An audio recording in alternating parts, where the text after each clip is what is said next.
সুপ্রিয় দর্শক শ্রোতা, আজকের ভিডিওটা সবার জন্য নয়, শুধুমাত্র তাদের জন্য। প্রথমত, যারা একেবারে নতুন ড্রাগন গাছ লাগিয়েছেন তারা, এবং যারা অন্তপক্ষে 2 বছর হয়ে গেছে কিন্তু তারা আশানুরূপ ফল পাননি এই ড্রাগন গাছ থেকে, এই দুই প্রকৃতির বন্ধুদের জন্য। তারা শুধু ধৈর্য সহকারে এই ভিডিওটি ফলো করবেন। তো প্রথমেই দেখুন আমার এই ছাদ বাগানে কেমন ড্রাগন আমি পাচ্ছি।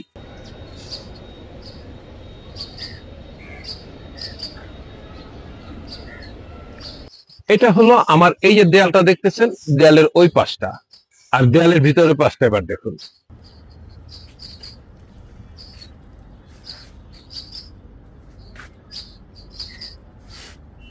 তো দুপাশে কেমন ড্রাগন হয়েছিল এবার আপনারা দেখছেন। এগুলো আমি হারভেস্ট করে ফেলেছি। বর্তমানে কি অবস্থা, বর্তমানে ডালের ওই পাশটা আমি এখন আপনাদের দেখাতে পারতেছি না, আমাকে ক্যামেরা ঘুরে দেখাতে হবে, ওটার ভিডিও করা নেই। কিন্তু ভিতরের পাশটা আমি দেখাতে পাচ্ছি। এই যে ভিতরের পাশটা দেখেন, এই যে ড্রাগন, এই যে ফুল, ড্রাগন এবং ফুল। তার মানে পর্যাপ্ত ড্রাগন আমি পাচ্ছি। এগুলির বয়স কিন্তু 3 থেকে 4 বছর। আমার এই গাছগুলির বয়স, আমার পিছনে যে গাছগুলি এগুলির বয়স। তো কেন আমি এই দুই প্রকৃতির লোকদের জন্য বা বন্ধুদের জন্য আমি ভিডিওটা করলাম, তার একটু নমুনা দেখুন।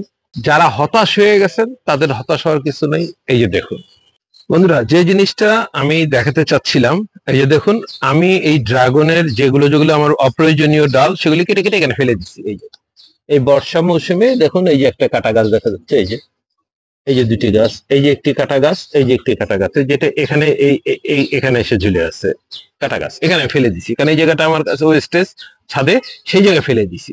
কিন্তু ফেলে দেওয়ার পরিণতি কি হয়েছে, ড্রাগন গাছ কতটা শক্তিশালী এবং তারা কতটা আত্মবিশ্বাসী দেখুন। এই যে ফেলে দেওয়া এই ডালটার মধ্যে দেখুন, লক্ষ্য করুন, এই যে এখানে ফুল আসছে দেখছেন। আমি কিন্তু ফুল সহ ফেলি নাই। আরেকটু দেখে আরেকটা বিষয়, আমি এই শাখাটা যখন ফেলে দেই তখন এই যে এরপরে এখান থেকে এই শাখাটা বের হয়ে যায়। এই দেখেন এখানে ছোট্ট শাখা বেরোচ্ছে, আমি আর কাটি নাই। এই যে এই যে এই যে শাখাটা বেরিয়েছে, আমি আর কাটি নাই, রেখে দিছি। কারণ অনেক সময় অনেকে চারা চায় আমার কাছ থেকে, আমি অনেক বন্ধুদের দিয়ে থাকি। তো তাদের জন্য মেটে রেখে দেই যে এগুলো আবার দিয়ে দিবে। দেখেন এই ডালটা এখানে একটু মাটি পেয়েছে, যে মাটি ছিল এখানে, বাস সে এখানে ফুল ফুটতে শুরু করছে। এই যে এই দেখেন ফুল এই শাখাটাতে। তাহলে আমরা গোড়াটা দেখি একটু। আমি এখানে ফেলে দিয়েছিলাম, তো এই গোড়াটার মধ্যে মাটি পড়ে গেছে। এই যে দেখেন, সে এখানে শিকড় তার ছড়িয়ে গেছে। এই যে এখানে সে এই মাটিতে তার শিকড় ছড়িয়ে গেছে। এই যে শিকড় দেখেন, সে এখানে, অর্থাৎ ড্রাগন গাছ সহজে মরে না এবং যেন তেন ভাবেই এটা ফলন দিয়ে থাকে। তাহলে দেখেন এই যে ডালটা আমি ফেলে দিছি, সেই ডালটা আমাকে ফুল আসছে ইতিমধ্যেই।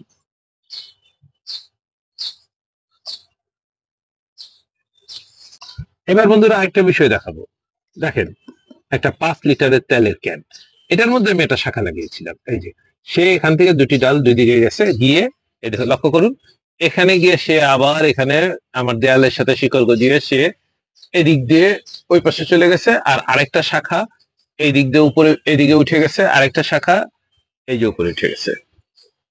এই জিনিসটা লক্ষ্য করুন, দেখেন তো কত উপরে উঠছে, প্রায় 10 ফিট উঠে এই যে এখানে এসে, লক্ষ্য করুন, আমি কিন্তু সরাসরি দেখাচ্ছি। এই যে ফুল, আবার দেখাই, এই যে যেটা উপর দিকে উঠে গেছে, এই যে আমার ছাদে এই সিঁড়ি কোঠার উপরে উঠে গিয়ে এখান দিয়ে এসে এই যে ফুল। তার মানে এবার বলুন কত ফুট লম্বা হবে, কাটাকাটি করব, এদিকে ঘুরাবো ওদিকে ঘুরাবো, সব পরিকল্পনায় ব্যর্থ। অর্থাৎ সবকিছুকে ব্যর্থ করে দিয়ে সে তার মতো ফুল ঠিকই আসছে। আর যেখানে যেটা দেখালাম 5 লিটার কেনে, সেখান থেকে উঠে এসে দেখেন ফুল ঝুলতেছে, ওই পাশে প্রচুর ড্রাগন আছে, ফুল আছে। বন্ধুরা এই জিনিসগুলো কেন দেখাচ্ছি, যে আপনারা অনেকেই চিন্তা করেন কতটুকু মাটি লাগবে, কিভাবে কত উঁচু করব, কিভাবে পরিচর্যা করব। দেখেন কোনো কিছুই লাগে না, খুব সহজ। এই যে একটা 5 লিটারের তেলের ক্যান, বুঝতে পারছেন তো। এই যে সেখানে এখানে একটা ডাল লাগানো, এবং সে এভাবে উঠে এই যে আমার যে দেয়াল, অর্থাৎ 2.5 থেকে 3.5 ফিট এই দেয়াল, এই দেয়ালে উঠে গেছে। উঠে গিয়ে দেখুন, লক্ষ্য করুন, সে এখানে যে ফুল ধরে, এই যে ফুল দেখছেন। এখান থেকে কিন্তু আমি এবছর যথেষ্ট হারভেস্টও করছি। তারপরে যে ফুল দেখুন, এই যে ফুল। তো এই যে গাছের অবস্থা, খুব বেশি কিছু হয় না। এই গাছ দেখেন এরকম ঝুলিয়ে দিছি, সে ফল ফুল দিচ্ছে। তো বন্ধুরা আপনারা বুঝতে পারলেন যে কত সহজ বিষয়টা। আপনারা যারা টেনশনে আছেন, কোথাও ভুল করতেছেন, খুব সহজে এটা করতে পারেন। তো কয়েকটা টিপস বলে দিই, তাহলে আপনাদের জন্য সহজ হবে। প্রথম শাখাটা লাগাইতে হয়, সেটা পুরাতন লাগাইলে তাড়াতাড়ি ফল আসে, আর যদি নতুন শাখা হয় তাহলে একটু দেরি করে ফল আসে। তা আমি তো সব পুরাতন শাখাই লাগাই। আর পরিচর্যার মধ্যে মূল যে বিষয়টা লক্ষ্য করতে হয়, কেন আপনাদের ফুল আসে না, দুইটা কারণে। একটা হলো খাবার, আর একটা হলো প্রুনিং বা কাটাকাটি। তো খাবার তো কি দিব, খাবার দিবেন আপনি রেগুলার, এটাতে পানি দেওয়া যাবে না। পানি একেবারে শুকিয়ে গেলে খাবার দিবেন। কি খাবার দিবেন তখন? তরল কিচেন কম্পোস্ট, তরল গোবর সার, এগুলি দিয়ে যান রেগুলার। 7 দিনে 1 দিন গোবর সারের তরল দেন, আর রেগুলার কিচেন কম্পোস্টের তরল পানি দেন। এটা তো কঠিন কিছু না। কিচেন কম্পোস্ট তরল পানি তো আমরা ছাদ বাগানিরা ড্রাম রাখি, সেটা তৈরি করি, সেখান থেকে দিয়ে দিন। আর যে বিষয়টা সবচেয়ে জরুরি বন্ধুরা, এই বিষয়টা সবচেয়ে জরুরি, সেটা হলো যে অতিরিক্ত শাখা রাখা যাবে না।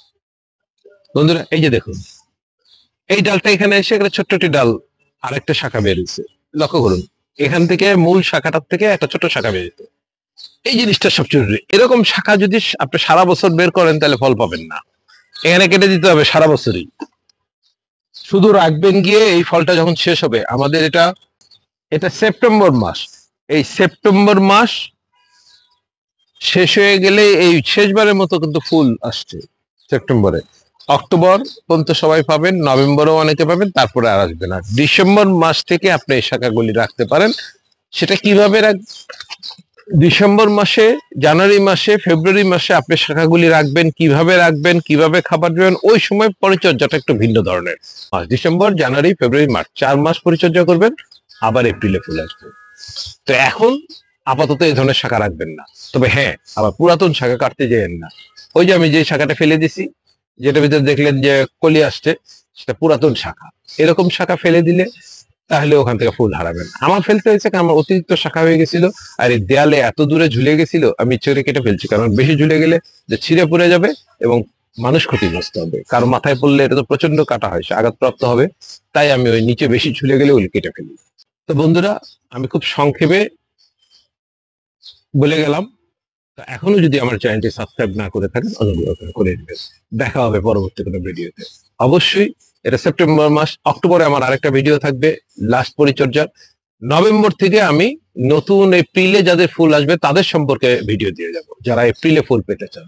নভেম্বর থেকে নভেম্বর, ডিসেম্বর, জানুয়ারি, ফেব্রুয়ারি, এই ফেব্রুয়ারি পর্যন্ত আমি ওই ধরনের ভিডিও দিয়ে যাব যারা এপ্রিল মেতে গিয়ে ফুল পাবেন। সুতরাং আপনারা ওই সময় ভিডিওগুলো দেখবেন এবং ফলো করবেন, তাইলে আপনাদের গাছগুলিতে পর্যাপ্ত ফুল আসবে, ফল আসবে। ধন্যবাদ সবাইকে।